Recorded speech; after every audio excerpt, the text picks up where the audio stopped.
Alright, once again we're back, guys. Got about 4 models left, including the one you see in front of you. This is 85174.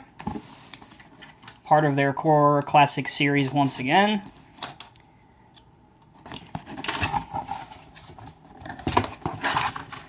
Now this is a huge model.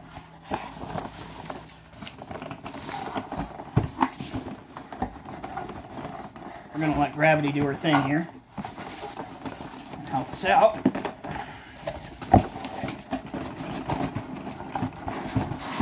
There we go.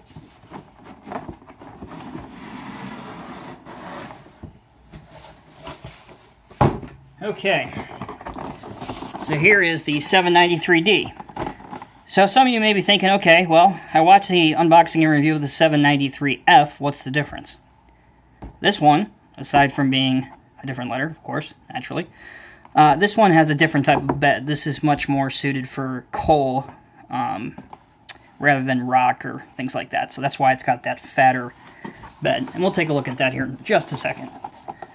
On the back, you can see the real machine and your specification details in both metric and English.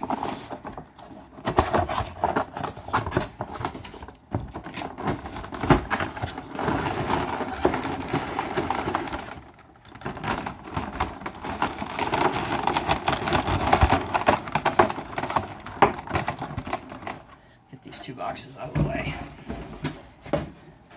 Bear with me for just a moment.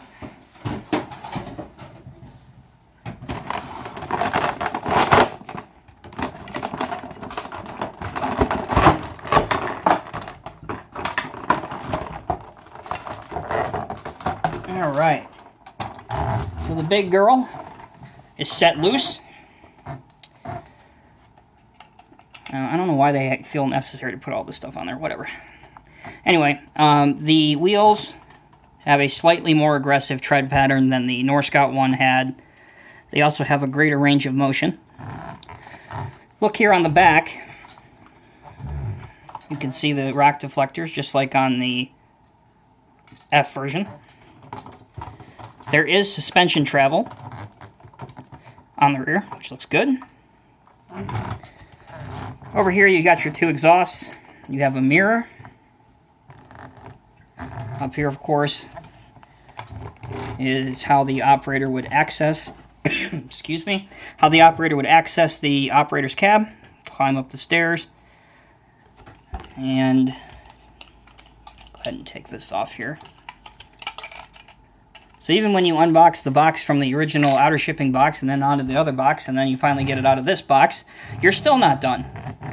So if I haven't driven you to drink yet, I apologize. I've done my very best. So with that removed, we can take a look at some more protective paper. No, we can take a look at the dump height, which is very good. Not a bad model. Really, again, it all depends on your preference as to which of the 793s you'd like. Bear in mind, there also is a 795 electric drive AC mining truck.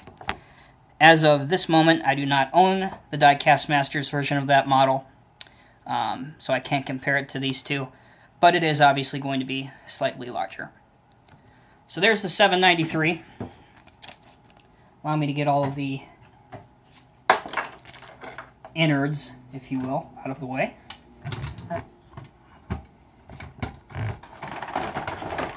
And then we'll go on, head straight for our next model.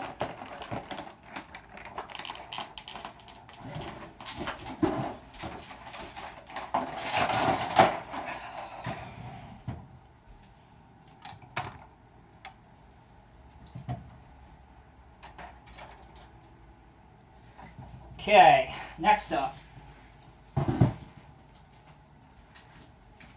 Another large mining model.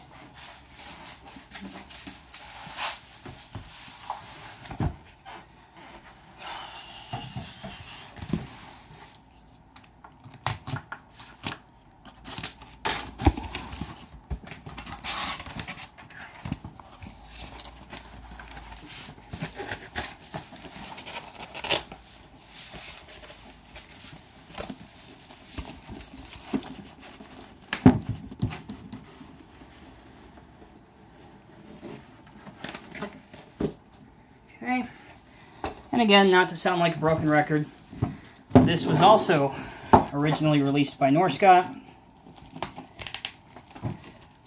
This is one of Caterpillar's, at the time, biggest wheel tractor scrapers.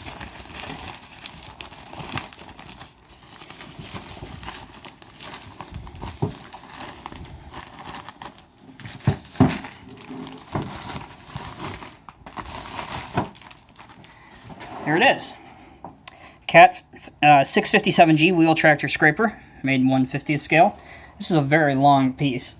Just to give you some sort of an idea, here's a standard size mechanical pencil. You can see just how long it is. On top, really good picture of the scraper itself at work. And if we turn the tin around to the rear, we see him playing in what appears to be coal, and some specification details as well. Let me zoom in on this a little bit. There we go. Alright, so with the box out of the way, turn our attention to opening this tin, where the model resides inside. Can't really see much from that angle, can you? How about that? Is that a little better? Alright.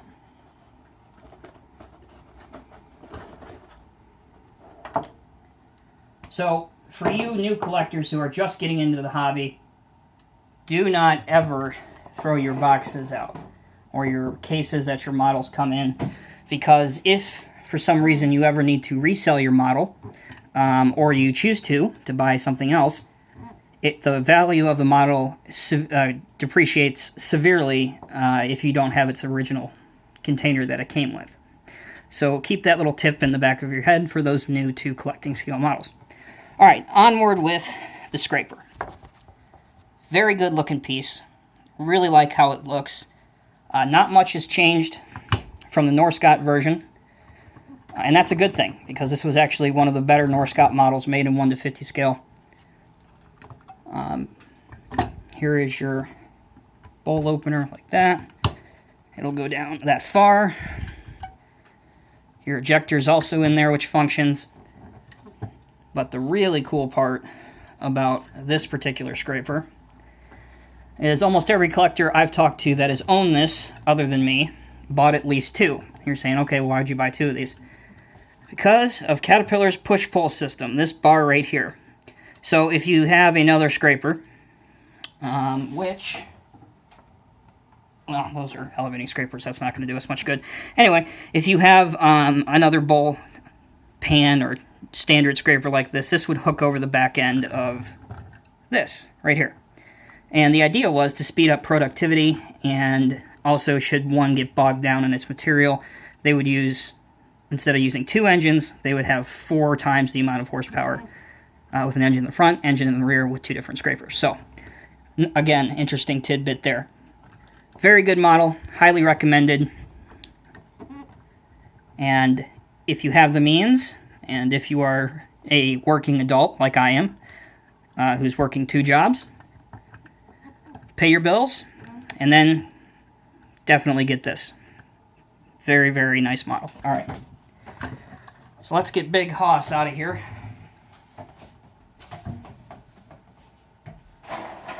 And actually, while I think about it, you know what? If you have either one of the Tonkin scrapers, then I don't see why it wouldn't be able to hook onto the back of one of those. So you may not have to buy 2 657s should you want to.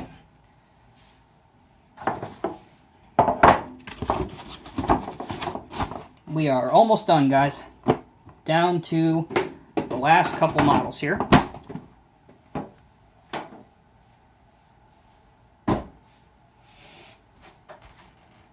Bring them in here.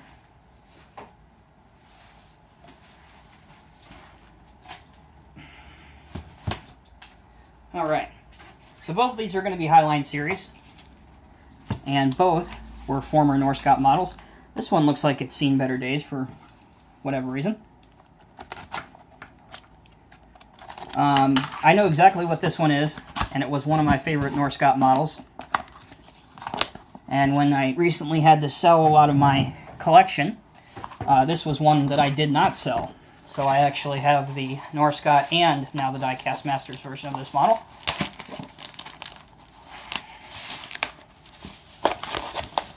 But it has to tease you a little bit because it is tucked in there so tightly.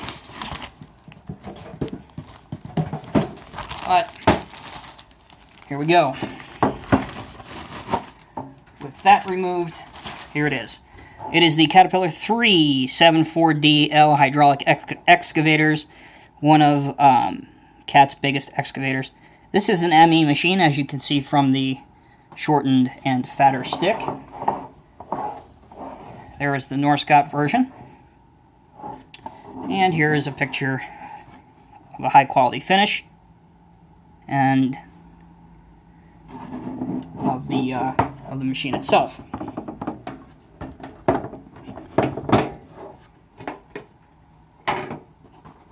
Alright, so what does the penultimate model look like? We shall all find out together. If penultimate is not in your dictionary, use that great little tool called Google. Help you out. Especially for those younger people who are watching who are into video games and don't read as much as I did growing up. It pays to be articulate, people. Do as much reading as you can. Alright, so here it is. And once again, it does not say ME. I don't know what the issue there is, but it was the same problem with the Norscot 390. But this is a mass excavator. Good stiff cylinders. Your boom, your stick, your bucket. Your bucket is a 4-tooth bucket. Very aggressive. You would use this through rock and hard material. The operator's cab comes with a protection guard, which is good to see. Looking down, your swing motor, your hydraulic lines, everything that runs up the boom and stick is done up real nicely. The engine cover, however, doesn't open like the 390. But again, the 390 was a Diecast Masters released and edited model. This is just an updated Norscot one. Some non-slip tread up here. And a good exhaust with an attempt to at least have a hole in the exhaust tip. Your very large counterweight looks great. Metal tracks are sprung. So you should be able to, if you wanted to, take them off rather easily. Your functionality. Let's see how deep this thing goes. So it'll dig to about that depth, which is not the best, but it is better than some, or most. There's your 360-degree turn that everybody likes to see. And one last part, if you will excuse me momentarily. You saw that the tracks are extremely loose and spring-loaded. So that usually means, as it does in this case, that it will roll on any surface that has friction to it. So there is the 374D, guys. Great model, highly recommended. One of the larger excavators, worth its price tag. So let me get its box out of the way, and we'll go ahead and take a look at the last model. Seems like forever, but I knew we'd get there eventually.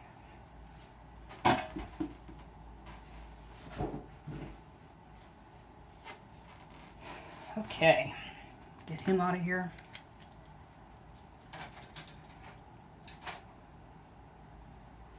Alright guys, this is it. Another Highline Series model 85500.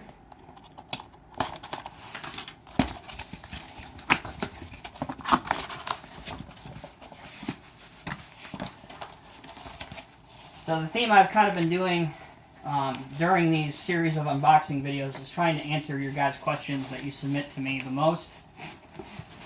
Especially, I like helping out those who are new to the hobby and just getting into this. They always ask me, okay, I want to start collecting construction equipment, but I don't know where to start. There's so much out there. And that is a very good question. So my answer to that question is pick out what you want to see in your collection. So if you are a fan of road construction equipment, buy some pavers, some rollers, a couple dump trucks, you're good to go. If you're into excavating, as the name would imply, buy some excavators, maybe some loaders, maybe a dozer. If you're into mining equipment, buy some of the larger mining off-highway trucks and excavators and front shovels. So usually, long story short, I like to tell people who are just now getting into the hobby, pick out what you're into and then slowly build from there. It's kind of like, no pun intended, but it's kind of like building a building. You start at the bottom and you work your way up. All right, so this is the Cat 740B EJ articulated dump truck, and you're probably thinking to yourself, well, didn't you just unbox the 740 in one of your other videos posted the other day? Yes, but this EJ designation here is important. As you can see on top of the lid, the EJ stands for ejector. Now this articulated dump truck, no, it's not going to throw you out of the seat like a fighter plane ejector seat, has a hydraulic ejector. So if you're working in low-slung areas where there's very little headroom, and you definitely can't dump a huge bed upwards, this ejector mechanism just simply slides along the back, and it dumps out its load. Very similar to what a scraper would do. Here's a picture of the North Scout 1, and there you can actually see the hydraulic ram that powers the ejector. And here is a picture of the ejector doing what I so eloquently tried to describe to you. Good picture of the machine. And here are your specification details in both English and metric. So the last model. Here we go.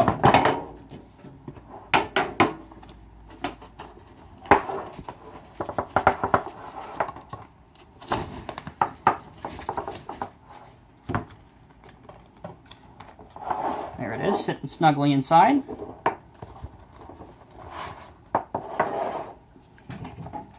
And there it is. So another well-finished piece. It shares a lot of the same components, such as these stairs, the hydro lines, as to the 740 tipper version.